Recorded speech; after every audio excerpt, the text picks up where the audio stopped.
gone live on YouTube, but I really did just want to show this nest because it's so active.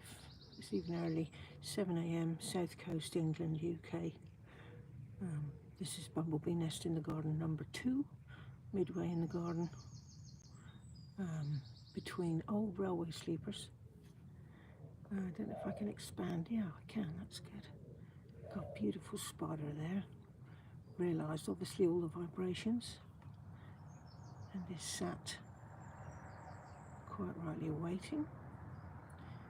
Maybe going to catch a bee coming in and out.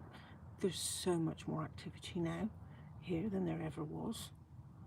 I'll just sort of come out and show you habitat a minute. Just really want to share it. The garden is on a slope. This is the top bit of the garden, and apart from the walkway through the grass is not mown at this point in the season. This is just yellow oregano here, and we've got some yellow rattle still in flower and some yellow rattle that's turned beautifully to seed. And obviously it's because it rattles and then the flaky seeds float out.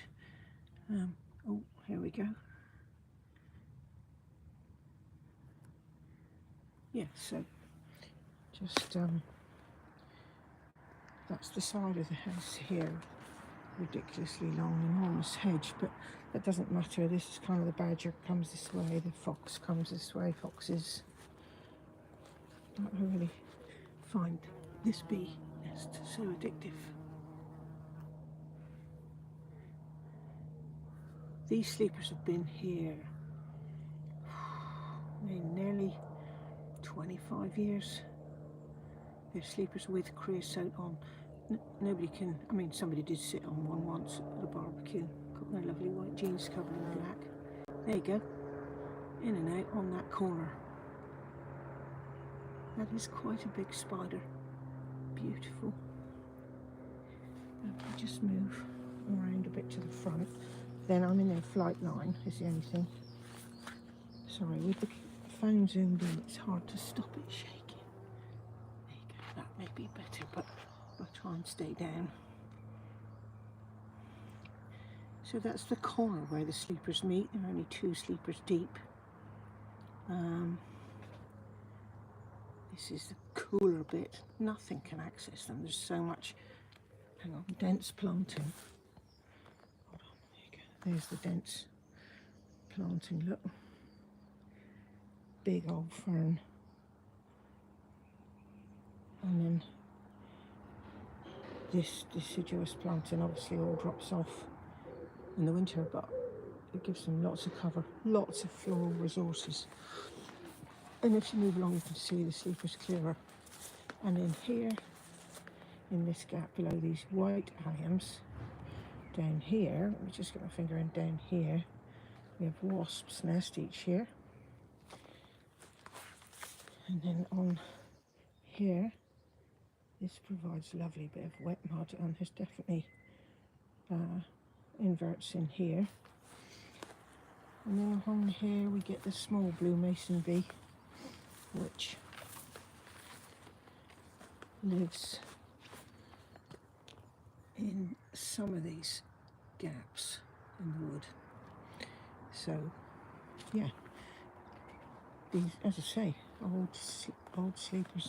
You know, if you have oak sleepers, eventually they will rot. But you just need them to not be accessible, because you can see there, look, you don't want to be sat on that. But it's worked, they've been reused.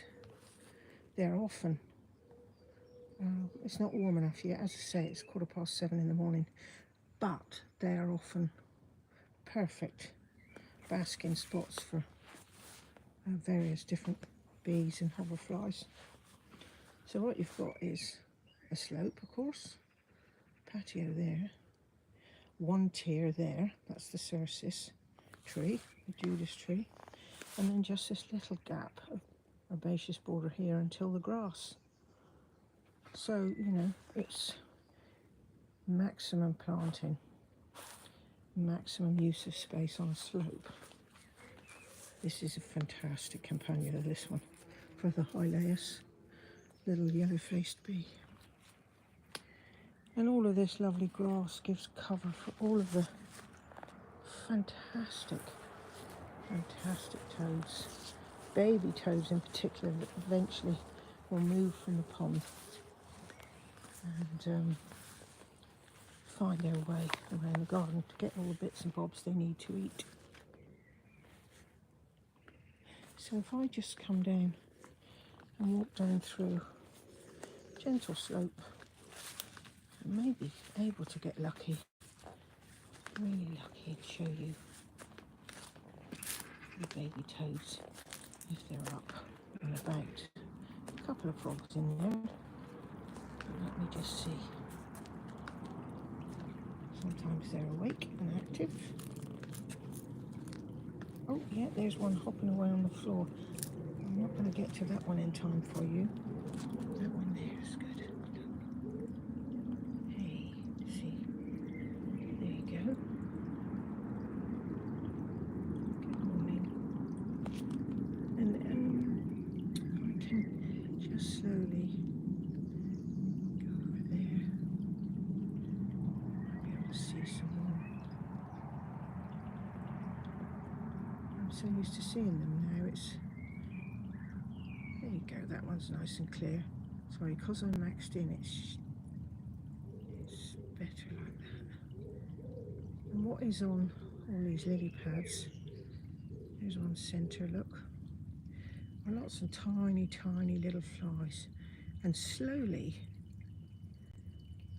these little frogs and toads, but mostly toads. I only know that because obviously the pond was full of toads. I don't know if you've seen the videos, but that's all really since building a hibernaculum, which is essentially a big hole in the ground in a shady spot with pipes leaning down. Also a video on for that. But these little gaps here are mostly where they are. They're in and amongst these gaps and are slowly but surely hiding. See, this geranium sanguineum is providing a bit of cover in amongst. That one that was there has just vanished. Oh, there's 2, look, 3, 4, 5 there. Very gorgeous to watch. Look, they're about 15 centimetres in body length. Beg your pardon, idiot. 15 millimetres. So nice little bit of protection there. And then if I bring you around, you can see the little flies. But they sit and wait and enjoy. So all that lovely long grass and areas is so important, and heavy planting everywhere, and if possible, you know, so that these guys can move around. And the other day, down at the bottom, excuse me,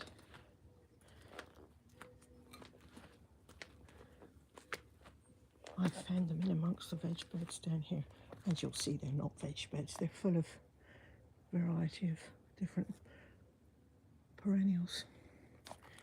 But of course they only stay in the pond very briefly. Hello friends. Careful not to step on you.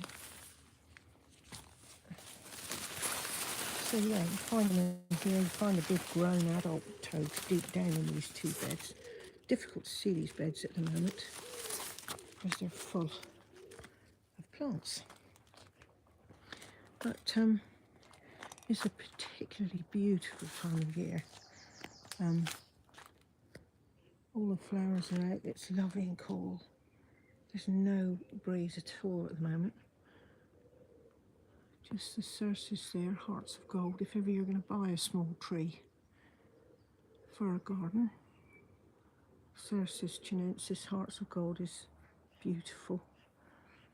You get the pink buds early on for the bees, with the pink flowers on branches with no foliage at all, which is beautiful. And then you get these lovely yellow heart-shaped leaves. And Leafcutter bee loves those. They do seem to choose which leaf they like. It's just next to a pissporum there, and I put in to bring up shade really. This is a hot spot. Also kind of covers Jill's house there a little bit, not easy, but doesn't matter. So here we go, just showing you that these little guys, bees, have got lots of floral resources. Yeah, this is still happening down at the end, still ongoing with regards to the leaf cage and my attempt at a bumblebee nest with the entrance down there. We've seen them go in, but they don't seem to have stayed. Well, I'm not going to disturb it. It's just leaf mould there.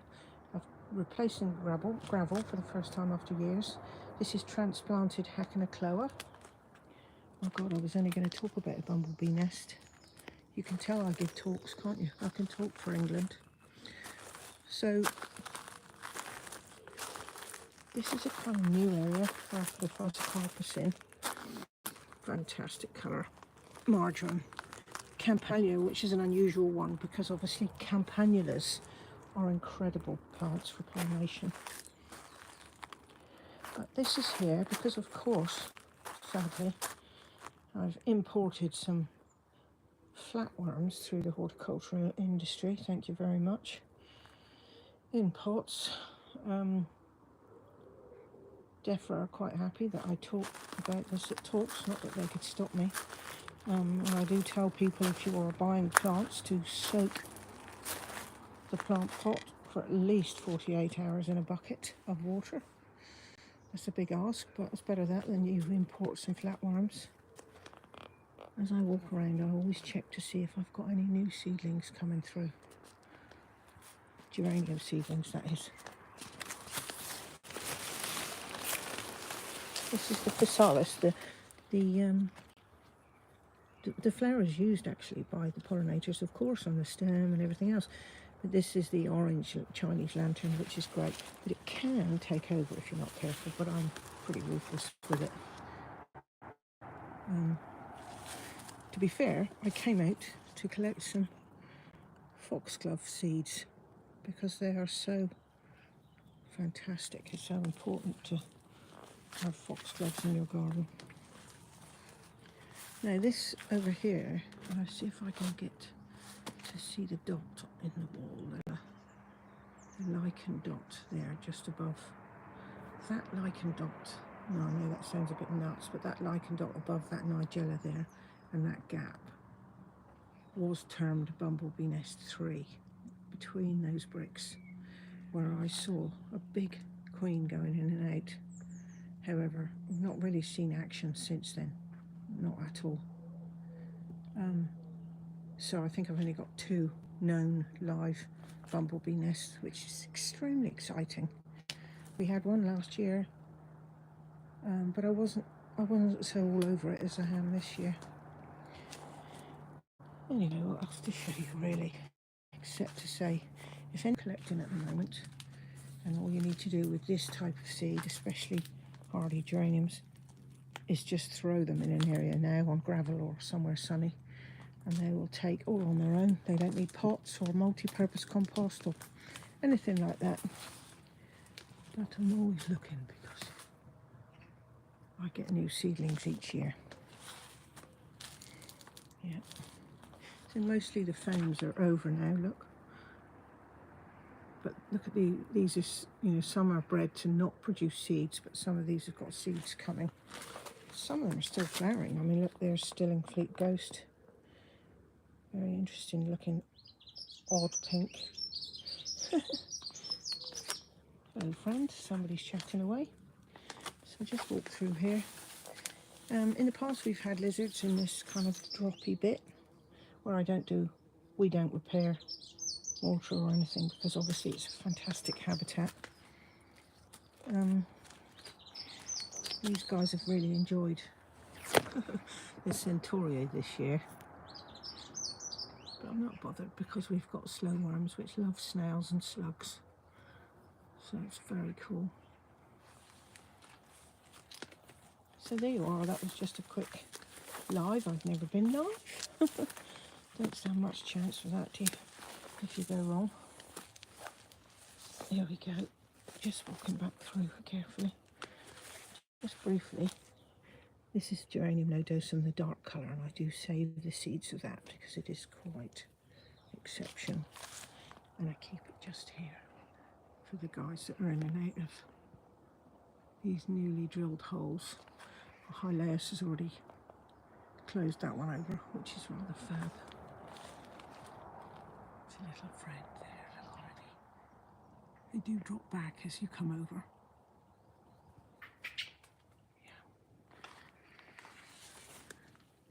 So just a little bit of the garden. I hope everybody's enjoying their garden, and whatever size you've got, doesn't matter. Anything that we can do can help. But I mean it when I say anybody wants any seeds, just to let me know. Look at that iris there, that in the water. Beautiful. Yeah, you can hear the magpie. We've had a magpie nest in one of the trees this year. Tricky because we're obviously all of us a bit Marmite about magpies, probably because we're all brainwashed because of that, the poem. It can be really noisy, but it's quite a dense canopy up there. Yeah, but they're all here, they've all evolved, it's all good. So there you go. Nice long grass. So that's actually, this is the south side of the garden. So it actually provides so much dense habitat. And now at the beginning of the year you see all the ashy mining bees in this soil. Different ground mining bees, but not this year. Look at the seedling in the grass. Geranium oxonianum, thurstonianum, because the leaves fall back. But look at the mark. Now if you were mowing, and if you've got a bit of lawn, you wouldn't get any of that. You just wouldn't. And where you walk and the badger or whatever walks, it kind of flattens it anyway. But look. What I do of course is just remove these, because there's only so many dandelions a garden can take. So I come through and I walk back up again. Look at the yellow rattle. Fantastic. Beautiful. See, there's the seed. And that parasitizes the grass and brings the grass strength down a bit. There's the flower. So if you can get yellow rattle and you want to reduce the strength of your grass, the point of it being that you then get seedlings able to arrive and the grass isn't such a dense thatch. Look here, for example, there's a chocolate pratense seedling. There's another geranium seedling. There's some older ones. So, oh, that's a, oh, please don't get caught. Oh, you're a bit big. I wonder if that's a cuckoo. Whoa. That's a big bumblebee queen. I'm just back up by nest number 2. Sorry. Blimey. I need it to be a bit more clear for you if anybody's watching.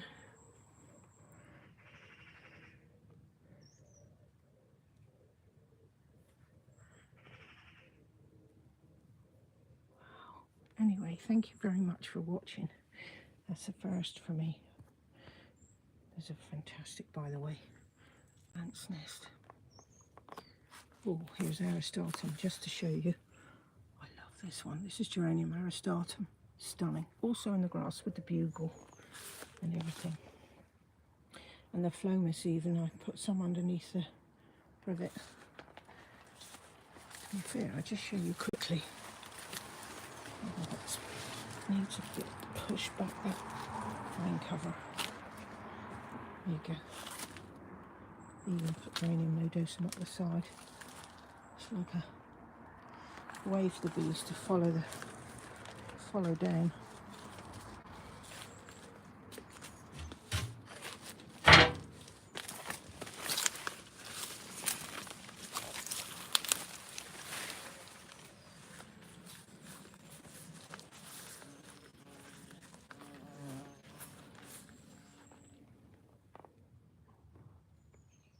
That spider is now literally hanging over the entranceway because there's routine bumblebees coming in and out. Anyway, have a great day, everyone. Well done. See how they go in quickly in that corner. Fantastic. Here it is from the front edge. So it's quite a big gap actually in those sleepers. There's one exiting, a worker.